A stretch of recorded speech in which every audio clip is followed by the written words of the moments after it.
Hello दोस्तों, good evening. Dilip sir technical classes में आप सभी लोगों का स्वागत है। जैसा कि आपको बताया जा चुका था कि 16 सितंबर से क्लास स्टार्ट होने वाली हैं। तो आज 16 सितंबर है और आज से हम क्लास स्टार्ट कर रहे हैं। और आज हम इलेक्ट्रिकल को बहुत ही बारीकी से और बहुत ही अच्छे ढंग से समझेंगे और स्टार्ट करेंगे। और इस इलेक्ट्रिकल को समझते समझते इसके अंत तक जाएंगे। ठीक है, अर्थात जितना भी आपका इलेक्ट्रिकल फील्ड से संबंधित जो सिलेबस है उसको कंप्लीट कराया जाएगा इस चैनल के माध्यम से। तो जिस व्यक्ति ने भी या जिस स्टूडेंट ने भी हमारा चैनल सब्सक्राइब नहीं किया है तो वो जाके कर लेना, जिससे कि आपको जो सारी वीडियो आपको प्रोवाइड हो जाए और सारी वीडियो की नोटिफिकेशन आप तक पहुंच सके ना। तो आइए आज का वीडियो या लेक्चर स्टार्ट करते हैं। तो आज का जो हमारा टॉपिक है आग एवं अग्निशामक यंत्र। तो आज हम जो पढ़ेंगे आग के बारे में पढ़ेंगे और अग्निशामक यंत्र के बारे में पढ़ेंगे। तो चलिए स्टार्ट करते हैं और देखते हैं कि आग क्या होती है। तो आग, ठीक है, आग अर्थात फायर। तो आग क्या होती है कि जब कोई ज्वलनशील मटेरियल या ज्वलनशील पदार्थ ऑक्सीजन की उपस्थिति में एक निश्चित टेम्परेचर पर जलना स्टार्ट कर देता है, तब हम उसको बोलते हैं आग। तो जब कोई ज्वलनशील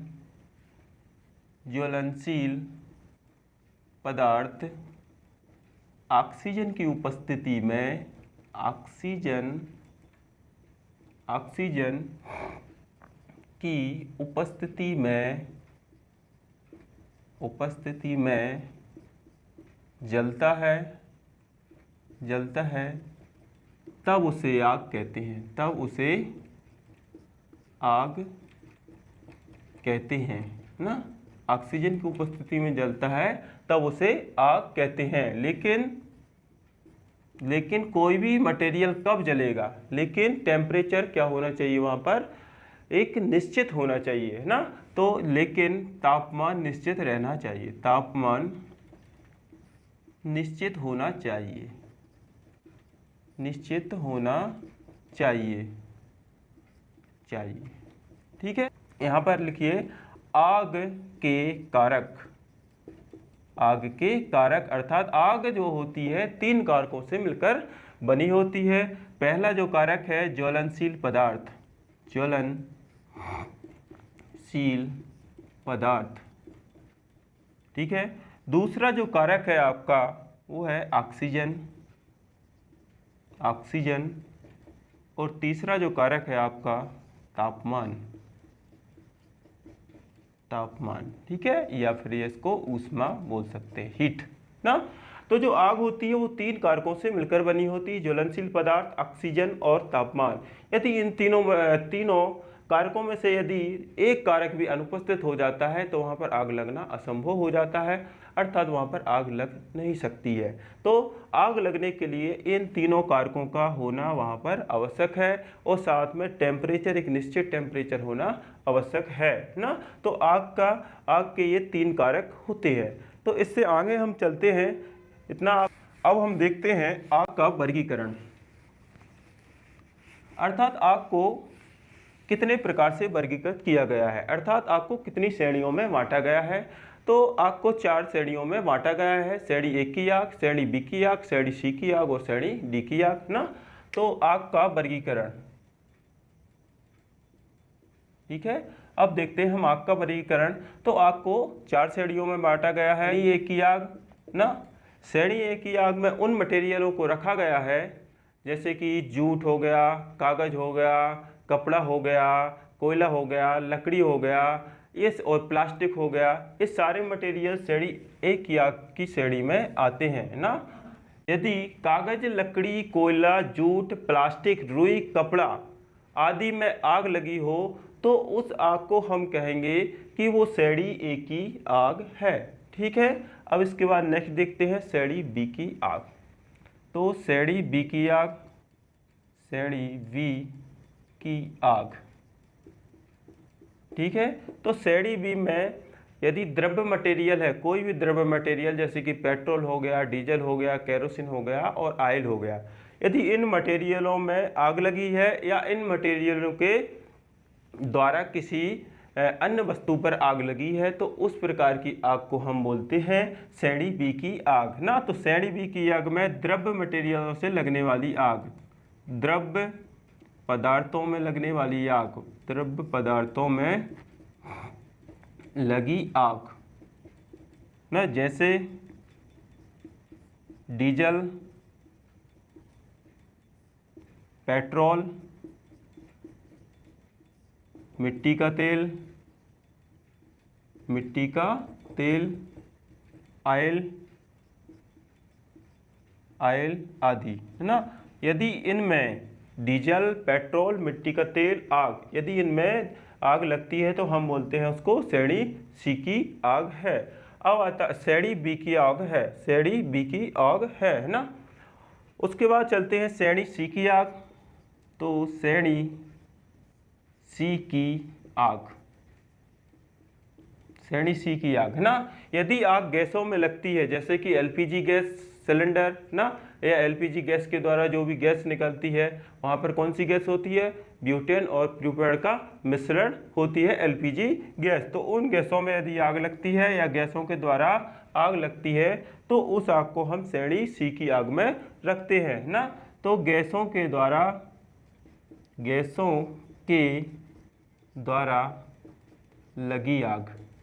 लगी आग, जैसे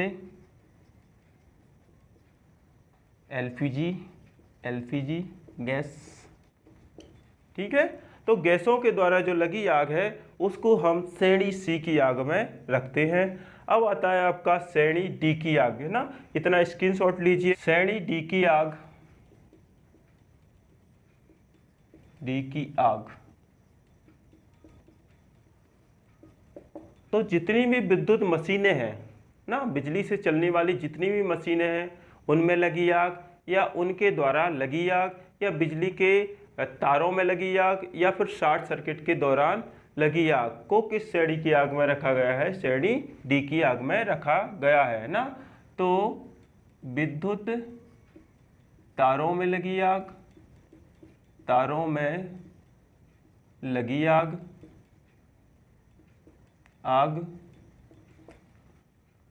ठीक है। विद्युत मशीनों में लगी आग, मशीनों की आग, या शॉर्ट सर्किट के दौरान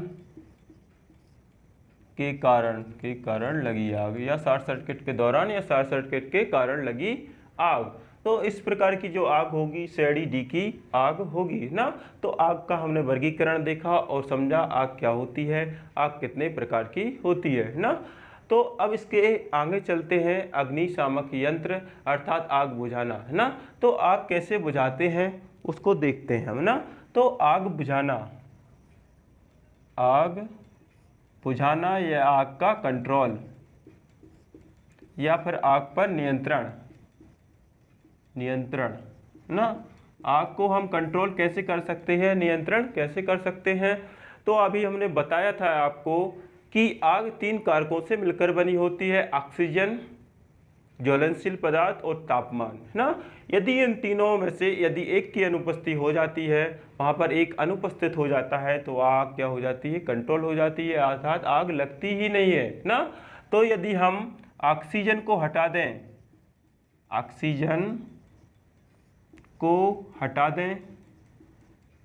हटा दें या फिर दूसरा है आपका तापमान कम कर दें या फिर तीसरा है आपका ज्वलनशील पदार्थ हटाकर ना। तो यदि हम ऑक्सीजन को हटा दें या फिर तापमान को कम कर दें या फिर ज्वलनशील पदार्थ को हटा दें तो आग पर हम कंट्रोल कर सकते हैं। जैसे कि आपने देखा होगा यदि हमारे घरों में एलपीजी सिलेंडर में यदि आग लग जाती है तो आग बुझाने वाला व्यक्ति को यदि बुलाया जाता है तो वो क्या करता है, एक कपड़ा लेता है वहाँ पर है ना, और उस कपड़े से उस सिलेंडर को ढक देता है। जब उस सिलेंडर को ढक देता है तो वहाँ पर ऑक्सीजन की सप्लाई क्या हो जाती है, रुक जाती है, जिसके कारण वहाँ पर सिलेंडर में आग लगने से या फिर आग वहाँ पर बुझ जाती है ना। तो इस प्रकार से ऑक्सीजन की सप्लाई को हटाकर हम वहाँ पर आग को कंट्रोल कर लेते हैं। अब तापमान को कम करके कैसे करेंगे? तो तापमान को, जैसे कि कोई लकड़ी, जूट, कागज़ आदि में आग लगी है या प्लास्टिक में आग लगी है ना, तो हम क्या करते हैं, वहाँ पर वाटर की फुहार से उस आग को कंट्रोल करते हैं। तो जब उस पर पानी डाला जाता है उस आग पर, तो वहाँ पर उसका टेम्परेचर कम हो जाता है, अर्थात तापमान कम हो जाता है, जिसके कारण आग वहाँ पर नियंत्रित हो जाती है ना। अब उसके बाद आता है ज्वलनशील पदार्थ को हटाकर, है ना। यदि ज्वलनशील पदार्थ को हटा दिया जाए तो आग लगना वहाँ पर संभव ही नहीं होगा ना।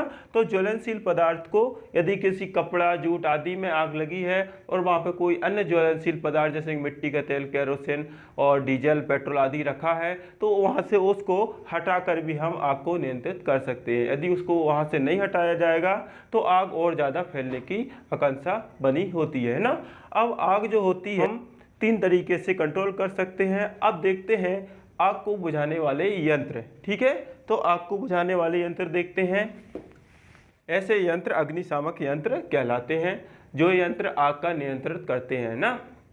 तो ऐसे यंत्र जो कि जलती हुई वस्तु की ऑक्सीजन सप्लाई को रोककर आग का नियंत्रित करते हैं, अर्थात आग को वहाँ पर कंट्रोल करते हैं, ऐसे यंत्र अग्निशामक यंत्र कहलाते हैं ना। तो हम पढ़ रहे हैं अग्निशामक यंत्र। तो अग्निशामक यंत्र जो होते हैं 5 प्रकार के होते हैं ना।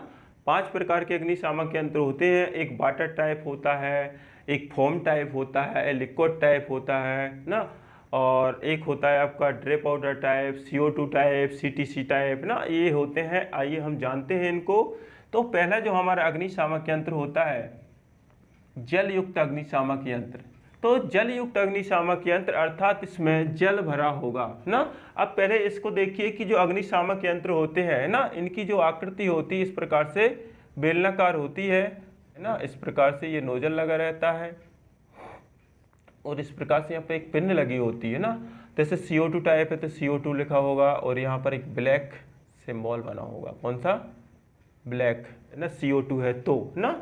तो ये है आपका अग्निशामक यंत्र, जिसकी आकृति बेलनाकार होती है। जब इसको हम उपयोग करते हैं तो उपयोग करने से पहले हम क्या करना पड़ता है, यहाँ की पिन को हटाना पड़ता है और एक हाथ से इस नोजल को पकड़ना पड़ता है। और इस नोजल को पकड़ते हैं, उसके लीवर को दबाते हैं, तो वहाँ पर जैसे CO2 है तो CO2 तेज़ी से रिलीज होगी, या फिर जल है तो वहाँ पर जल तेज़ी से निकलेगा, और यदि ड्राई पाउडर है तो ड्राई पाउडर तेजी से निकलेगा। तो इस प्रकार से होते हैं। तो हम जल युक्त अग्निशामक यंत्र। अब इस यंत्र का उपयोग कहाँ करते हैं? तो इस यंत्र का उपयोग श्रेणी A की आग में इस यंत्र का उपयोग करते हैं। जो श्रेणी A की आग होती है वो होती है, यदि इनमें आग लगती है कोयला, लकड़ी, रुई, प्लास्टिक, कागज आदि में, तो हम किस प्रकार के अग्निशामक यंत्र का उपयोग करेंगे? श्रेणी A की आग के लिए जलयुक्त अग्निशामक यंत्र, ठीक है। उसके बाद देखते हैं दूसरा आपका होता है फोम टाइप अग्निशामक यंत्र। फोम टाइप जो अग्निशामक यंत्र होता है, इसमें फोम भरा होता है ना, फोम भरा होता है। और इस यंत्र का उपयोग कहाँ करते हैं? तो इसका उपयोग श्रेणी B की आग में, श्रेणी B की आग में। अब श्रेणी B में कौन कौन सी आग आती हैं? तो श्रेणी B में पेट्रोल की आग हो सकती है, डीजल,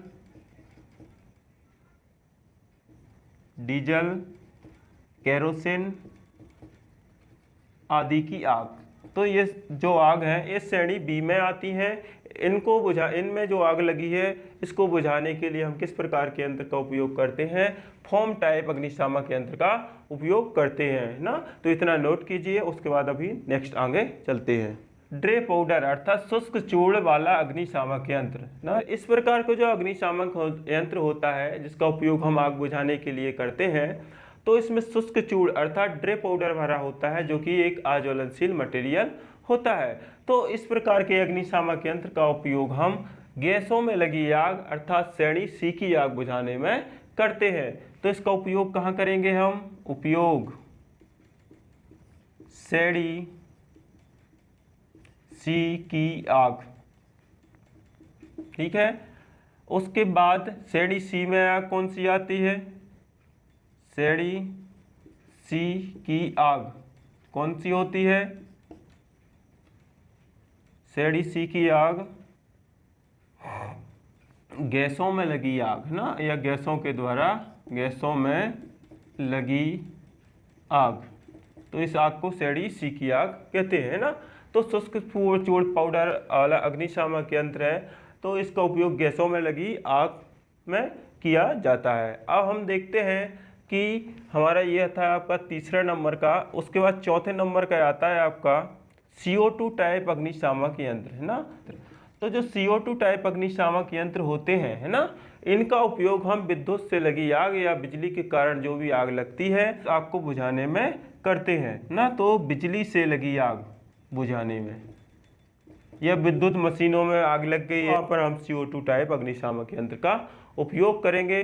तो आज के लेक्चर में हमने जाना कि आग क्या होती है, आग किन कारकों पर निर्भर करती है और आग बुझाने के लिए कौन कौन से यंत्र उपयोग किए जाते हैं ना। तो वीडियो पसंद आई हो तो लाइक करें। इसके बाद नेक्स्ट टॉपिक हम पढ़ेंगे प्राथमिक उपचार ना। नेक्स्ट जो वीडियो आएगा आपका प्राथमिक उपचार पर आएगा, उसके बाद आएगा सुरक्षा चिन्हों पर। तो ठीक है, थैंक यू, जय हिंद, जय भारत।